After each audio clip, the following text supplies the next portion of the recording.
Bonjour Benoît. Bonjour Marco. Alors, tu me connais, je suis un peu comme les chrétiens de Béret dans le livre des Actes, qui cherchaient à vérifier dans la Bible si tout ce qu'on leur a enseigné était réellement écrit. C'est une bonne chose. Merci. Aujourd'hui, j'aimerais alors que tu me parles justement, ou en tout cas que tu me prouves que la Bible a été écrite avec une conception ancienne du cosmos, c'est-à-dire que la Terre est plate, immobile, qu'elle est soutenue par des piliers et que tout autour il y a là un océan. Mais je comprends ton scepticisme, ton questionnement Marco. Alors, c'est vrai que je ne pourrais pas citer tous les versets qui montrent cela, je pourrais prendre que quelques exemples représentatifs. On a donné une liste importante de versets dans la vidéo précédente, mais c'est vrai que dans la Bible, plusieurs versets nous montrent que pour les auteurs, la terre est effectivement immobile, inébranlable. Ce sont d'ailleurs des versets qu'on a opposés à Galilée, quand il disait que c'était le soleil qui tournait... que c'était la terre qui tournait autour du soleil et pas l'inverse, bien sûr.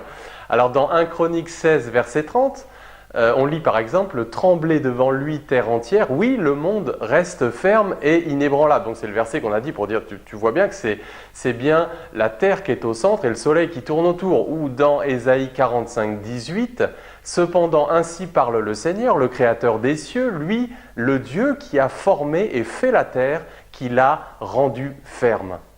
Bien sûr, ce n'est pas la stabilité de la trajectoire autour de la Terre dont il est question dans ce verset. Alors dans la dernière vidéo, tu nous as parlé justement des piliers de la Terre. Est-ce que tu peux nous en reparler? Oui, dans la Bible, la Terre est clairement posée sur des fondations et un peu comme un bâtiment qui repose lui aussi donc sur des fondations. Dans Job 38, versets 4 à 6, on lit « Où étais-tu quand je fondais la terre? Déclare-le si tu le sais avec ton intelligence. Qui en a fixé les mesures, le sais-tu? Ou qui a étendu sur elle le cordeau? Dans quoi ses bases sont-elles enfoncées? Ou qui en a posé la pierre angulaire ?» Ou dans Psaume 104, verset 5, « Dieu a fondé la terre sur ses bases, elle est à tout jamais inébranlable. » D'accord. Par contre, je n'ai lu nulle part explicitement que la Terre était plate.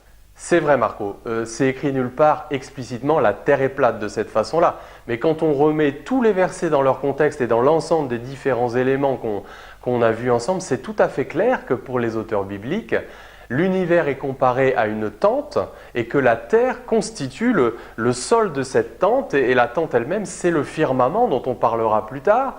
Donc typiquement Psaume 104, versets 2 et 3, « Dieu s'enveloppe de lumière comme d'un manteau. Il étend les cieux comme une tenture, il fixe sur les eaux ses hautes demeures. » Voilà, la terre est le sol de cette tente.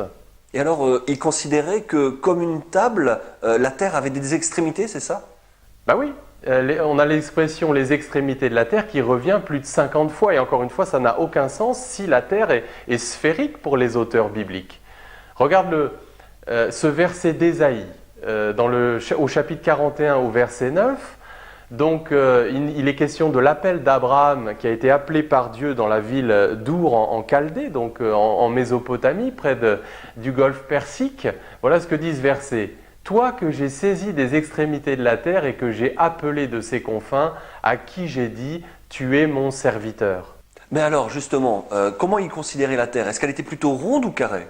Alors on retrouve les deux dans la Bible Marco. À certains moments, la Terre est plutôt circulaire et à d'autres, il y a aussi la version rectangulaire puisqu'il est question des 4 coins du monde. Donc là, c'est clairement plutôt carré.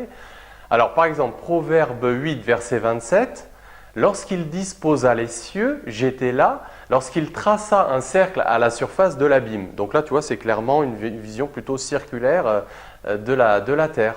J'aurais quand même une question. Est-ce que le Saint-Esprit a pu révéler dans la Bible que la Terre était ronde? Alors, le mot « Eres », donc qui signifie « terre » en hébreu, apparaît 2500 fois dans l'Ancien Testament. Le mot « gé », tu vois, qui a donné « géos »,« géocentrique », etc., lui, il apparaît 250 fois dans le Nouveau Testament. Mais jamais aucun de ces mots ne fait référence à une sphère ou à un globe. Et à aucun moment, la Bible ne compare la Terre à une balle, à un objet sphérique comme un fruit par exemple. Excuse-moi d'insister, mais il me semble quand même que j'ai lu dans la Bible un passage, c'est dans Job 26 au verset 7, un passage justement qui nous montre que la Terre est une sphère. Alors je le cite. Il étend le septentrion sur le vide, il suspend la terre sur le néant, il a tracé un cercle à la surface des eaux. Oui, alors il faut que tu replaces ce verset dans son contexte. C'est sûr que si tu le prends tout seul comme ça, effectivement, ça peut donner cette image un petit peu de ce qu'on a vu dans la vidéo précédente où on voit la Terre comme un globe, une sphère, la planète bleue suspendue dans l'espace. Et on a l'impression peut-être que ce verset, que Job finalement a eu cette révélation. Mais en réalité non, parce que si tu replaces le verset dans son contexte, tu t'aperçois que pour Job, il avait vraiment cette vision d'une terre plate, entourée par un océan. Donc par exemple, les versets 10 et 11 font clairement référence aux fondations des cieux, dont on parlera plus tard, où il est question du firmament dans Job 37, verset 18, de la demeure de Dieu dans les cieux des cieux, Job 36, verset 29, des piliers de la terre à plusieurs reprises. Donc tu vois que ça ne tient pas la route, il faudrait isoler complètement le verset de son contexte pour lui faire dire ça. Tu m'intéresses, Benoît. Dis-moi, parle-moi du séjour des morts alors. Oui, alors là aussi quelque chose peut-être d'un peu surprenant, mais c'est vrai que dans la Bible, il y a un monde souterrain clairement situé sous la terre, et c'est le séjour des morts, là où vont les morts. Alors c'est le mot Sheol qui apparaît dans l'Ancien Testament 65 fois, et qui est traduit donc par séjour des morts, donc clairement situé sous la terre. Laisse-moi te donner un exemple, c'est ce récit où certains membres du peuple d'Israël s'opposent à Moïse et vont être carrément engloutis, vivants par la terre qui va s'ouvrir lors de ce qu'on pourrait considérer comme un tremblement de terre. Donc écoute ce que dit la Bible, donc Nombre 16, verset 32, « La terre ouvrit sa bouche et les engloutit, eux et leurs maisons, avec tous les gens de Corée et tous leurs biens, ils descendirent vivants dans le séjour des morts, le Sheol, eux et tout ce qui leur appartenait, la terre les recouvrit et ils disparurent du milieu de l'assemblée. » D'accord, mais dans le Nouveau Testament alors?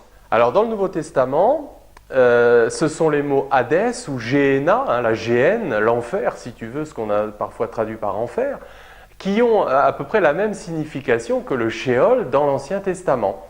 Et 10 fois sur les 20 fois que ces mots apparaissent, clairement, c'est un lieu physique situé sous la terre. Là aussi, laisse-moi te le montrer par quelques versets. Donc Philippiens 2, verset 10, « Afin qu'au nom de Jésus, tout genou fléchisse dans les cieux, sur la terre et sous la terre. » Donc là, tu vois encore, tu as la structure du monde en 3 parties, les cieux, la terre et sous la terre. Apocalypse 5, verset 13, « Et toutes les créatures dans le ciel, sur la terre et sous la terre, et sur la mer, et tous ceux qui s'y trouvent, je les entendis, qui disaient, etc. » Dans la bouche même de Jésus. Matthieu 11, verset 23, « Et toi, Capernaum, seras-tu élevé jusqu'au ciel? Non, tu seras abaissé jusqu'au séjour des morts. » Donc là, tu vois encore une référence à un lieu physique situé sous la terre.